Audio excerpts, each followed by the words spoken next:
Exodus 16. They took their journey from Elim, and all the congregation of the children of Israel came to the wilderness of Sin, which is between Elim and Sinai, on the 15th day of the second month after their departing out of the land of Egypt. The whole congregation of the children of Israel murmured against Moses and against Aaron in the wilderness. And the children of Israel said to them, "We wish that we had died by Yahweh's hand in the land of Egypt, when we sat by the meat pots, when we ate our fill of bread, for you have brought us out into this wilderness to kill this whole assembly with hunger." Then Yahweh said to Moses, "Behold, I will rain bread from the sky for you, and the people shall go out and gather a day's portion every day, that I may test them, whether they will walk in my law or not. It shall come to pass on the 6th day that they shall prepare that which they bring in, and it shall be twice as much as they gather daily." Moses and Aaron said to all the children of Israel, "At evening you shall know that Yahweh has brought you out from the land of Egypt. In the morning you shall see Yahweh's glory, because he hears your murmurings against Yahweh. Who are we, that you murmur against us?" Moses said, "Now Yahweh will give you meat to eat in the evening, and in the morning bread to satisfy you, because Yahweh hears your murmurings which you murmur against him. And who are we? Your murmurings are not against us, but against Yahweh." Moses said to Aaron, "Tell all the congregation of the children of Israel, come close to Yahweh, for he has heard your murmurings." As Aaron spoke to the whole congregation of the children of Israel, they looked toward the wilderness, and behold, Yahweh's glory appeared in the cloud. Yahweh spoke to Moses, saying, "I have heard the murmurings of the children of Israel. Speak to them, saying, At evening you shall eat meat, and in the morning you shall be filled with bread. Then you will know that I am Yahweh your God." In the evening quail came up and covered the camp, and in the morning the dew lay around the camp. When the dew that lay had gone, behold, on the surface of the wilderness was a small round thing, small as the frost on the ground. When the children of Israel saw it, they said one to another, "What is it?" For they didn't know what it was. Moses said to them, "It is the bread which Yahweh has given you to eat. This is the thing which Yahweh has commanded. Gather of it every one according to his eating, an omer a head, according to the number of your persons you shall take it, every man for those who are in his tent." The children of Israel did so, and some gathered more, some less. When they measured it with an omer, he who gathered much had nothing over, and he who gathered little had no lack. They each gathered according to his eating. Moses said to them, "Let no one leave of it until the morning." Notwithstanding, they didn't listen to Moses, but some of them left it until the morning, so it bred worms and became foul. And Moses was angry with them. They gathered it morning by morning, every one according to his eating. When the sun grew hot, it melted. On the 6th day they gathered twice as much bread, 2 omers for each one. And all the rulers of the congregation came and told Moses. He said to them, "This is that which Yahweh has spoken. Tomorrow is a solemn rest, a holy Sabbath to Yahweh. Bake that which you want to bake, and boil that which you want to boil, and all that remains over lay up for yourselves to be kept until the morning." They laid it up until the morning, as Moses ordered, and it didn't become foul, and there were no worms in it. Moses said, "Eat that today, for today is a Sabbath to Yahweh. Today you shall not find it in the field. 6 days you shall gather it, but on the 7th day is the Sabbath. In it there shall be none." On the 7th day some of the people went out to gather, and they found none. Yahweh said to Moses, "How long do you refuse to keep my commandments and my laws? Behold, because Yahweh has given you the Sabbath, therefore he gives you on the 6th day the bread of 2 days. Every one stay in his place. Let no one go out of his place on the 7th day." So the people rested on the 7th day. The house of Israel called its name manna, and it was like coriander seed, white, and its taste was like wafers with honey. Moses said, "This is the thing which Yahweh has commanded.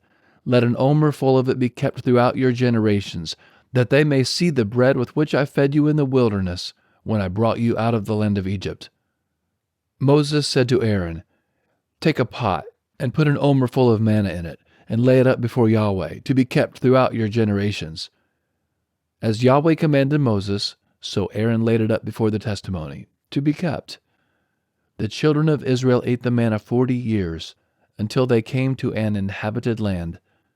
They ate the manna until they came to the borders of the land of Canaan. Now an omer is 1/10 of an ephah. Exodus 17. All the congregation of the children of Israel traveled from the wilderness of Sin, starting according to Yahweh's commandment, and encamped in Rephidim. But there was no water for the people to drink. Therefore the people quarreled with Moses and said, "Give us water to drink." Moses said to them, "Why do you quarrel with me? Why do you test Yahweh?" The people were thirsty for water there, so the people murmured against Moses and said, "Why have you brought us up out of Egypt, to kill us, our children, and our livestock with thirst?" Moses cried to Yahweh, saying, "What shall I do with these people? They are almost ready to stone me." Yahweh said to Moses, "Walk on before the people, and take the elders of Israel with you, and take the rod in your hand with which you struck the Nile, and go. Behold, I will stand before you there on the rock in Horeb. You shall strike the rock, and water will come out of it, that the people may drink." Moses did so in the sight of the elders of Israel. He called the name of the place Massah and Meribah, because the children of Israel quarreled, and because they tested Yahweh, saying, "Is Yahweh among us or not?" Then Amalek came and fought with Israel in Rephidim. Moses said to Joshua, "Choose men for us, and go out to fight with Amalek. Tomorrow I will stand on the top of the hill with God's rod in my hand." So Joshua did as Moses had told him, and fought with Amalek. And Moses, Aaron, and Hur went up to the top of the hill. When Moses held up his hand, Israel prevailed. When he let his hand down, Amalek prevailed. But Moses' hands were heavy, so they took a stone and put it under him, and he sat on it. Aaron and Hur held up his hands, the one on the one side and the other on the other side. His hands were steady until sunset. Joshua defeated Amalek and his people with the edge of the sword. Yahweh said to Moses, "Write this for a memorial in a book, and rehearse it in the ears of Joshua, that I will utterly blot out the memory of Amalek from under the sky." Moses built an altar and called its name Yahweh our Banner. He said, "Yah has sworn, Yahweh will have war with Amalek from generation to generation." Exodus 18. Now Jethro, the priest of Midian, Moses' father-in-law, heard of all that God had done for Moses and for Israel his people, how Yahweh had brought Israel out of Egypt. Jethro, Moses' father-in-law, received Zipporah, Moses' wife, after he had sent her away, and her 2 sons. The name of the one son was Gershom, for Moses said, "I have lived as a foreigner in a foreign land." The name of the other was Eleazar, for he said, "My father's God was my help and delivered me from Pharaoh's sword." Jethro, Moses' father-in-law, came with Moses' sons and his wife to Moses into the wilderness where he was encamped, at the mountain of God.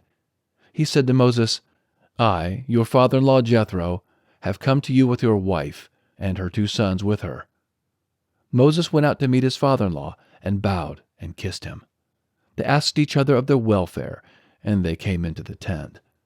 Moses told his father-in-law all that Yahweh had done to Pharaoh and to the Egyptians for Israel's sake, all the hardships that had come on them on the way, and how Yahweh delivered them.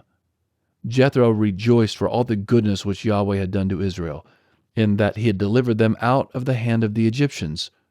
Jethro said, "Blessed be Yahweh, who has delivered you out of the hand of the Egyptians, and out of the hand of Pharaoh, who has delivered the people from under the hand of the Egyptians.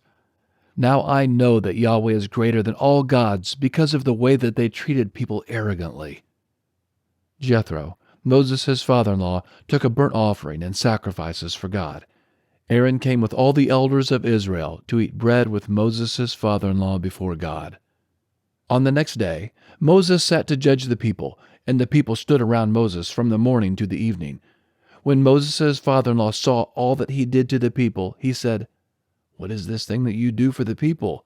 Why do you sit alone, and all the people stand around you from morning to evening?" Moses said to his father-in-law, "Because the people come to me to inquire of God. When they have a matter, they come to me, and I judge between a man and his neighbor, and I make them know the statutes of God and his laws." Moses' father-in-law said to him, "The thing that you do is not good. You will surely wear away, both you and this people that is with you, for the thing is too heavy for you. You are not able to perform it yourself alone. Listen now to my voice. I will give you counsel, and God be with you. You represent the people before God, and bring the causes to God. You shall teach them the statutes and the laws, and shall show them the way in which they must walk, and the work that they must do. Moreover, you shall provide out of all the people able men which fear God, men of truth, hating unjust gain, and place such over them, to be rulers of thousands, rulers of hundreds, rulers of 50s, and rulers of 10s. Let them judge the people at all times. It shall be that every great matter they shall bring to you, but every small matter they shall judge themselves. So it shall be easier for you, and they shall share the load with you. If you will do this thing, and God commands you so, then you will be able to endure, and all these people also will go to their place in peace." So Moses listened to the voice of his father-in-law, and did all that he had said. Moses chose able men out of all Israel, and made them heads over the people, rulers of thousands, rulers of hundreds, rulers of 50s, and rulers of 10s. They judged the people at all times. They brought the hard cases to Moses, but every small matter they judged themselves. Moses let his father-in-law depart, and he went his way into his own land.